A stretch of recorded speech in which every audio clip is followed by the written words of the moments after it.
Good morning mga friends. Just for Fun is back.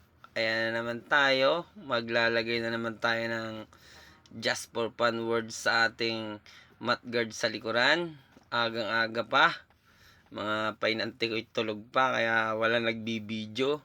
Kaya magsarili muna tayo ng video. Ayan. Abalang-abala tayo dyan. At mamaya ay makikita nyo na ang ating Just for Fun words for today. Ayan, hintay-hintay lang mga friends. At talagang, napakahirap mag-vlog nyo nag-iisa. Ay para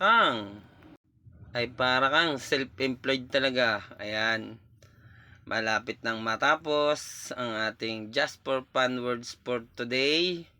Ayan, kung masaya ka sa iyong trabaho, malulungkot ka rin pag sahod mo. Ay talaga naman, pag ikaw ay isang trabador dito sa Pilipinas, ay talaga namang masaya ka nga sa iyong trabaho.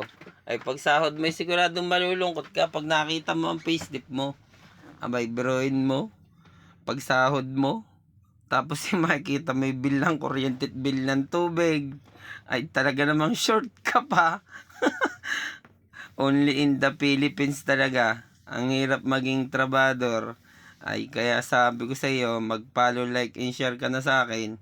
At nang tayo ay madagdagan ng followers, biruin mo tuwang-tuwa ka sa iyong hanap buhay. Tapos pag sahod mo bigla kang malulungkot. Ayan ang ating Just for Fun words for today. Kung masaya ka sa trabaho mo, malulungkot ka rin pag sahod mo. At hindi lang ako nakaka-relate ng bagay na yan. Marami tayong mga kapwa empleyado na ganyan. Tuwan-tuwa bilang-bilang pa ang kanyang araw na itinarabaho. Pagdating ng sahod, nakita ang payslip, ay talaga namang simangot man talaga.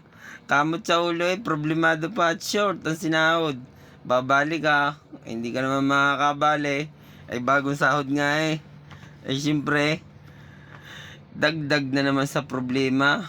Aba, ay biruin mo, isang linggo ka nagtrabaho. Tapos pagsahod mo, ay short ka pa sa kuryente, sa bayarin sa tubig, baon sa school ng estudyante, pambiling pagkain, mahal ng pamasahe. Ay talaga naman. Kaya kung ikaw isang empleyado, relate ka dito. Aba, ikaw may pangiti-ngiti pa mula Lunes hanggang Biyernes. Abay, pagdating ng Sabado, itong makita na ang payslip